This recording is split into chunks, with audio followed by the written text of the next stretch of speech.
Malaysia and Australia have agreed to pool their resources to not only work on common benefits, but also to assist other nations in a variety of fields.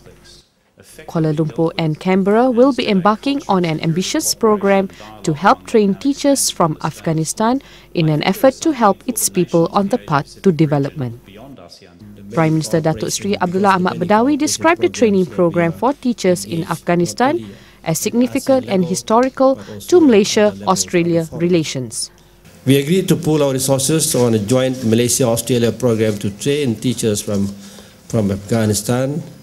This certainly is a project that will usher in a new chapter of cooperation between Malaysia and Australia that involves a third party. Under the Teachers and Trainers program, teachers and principals from school in Afghanistan would be trained in Malaysia with the support from the Australian government. The two premiers also discussed a wide spectrum of issues concerning both countries and the global community.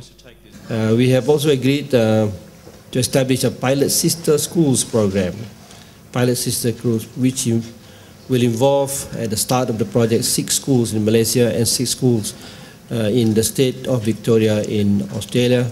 And I think this is a very exciting program that will involve young people to get to know one another, to get to know of their respective countries. We have also agreed to a work and holiday visa program. We should be signing a memorandum of understanding after the discussions have been held between the officials of both Australia and Malaysia. The purpose of this program is to enable the young people, particularly university students from both countries, to visit Malaysia and Australia for extended holidays and to be allowed to take temporary employment during such visits. Badawi said this Thursday at a joint press conference with Australian Prime Minister Kevin Rudd.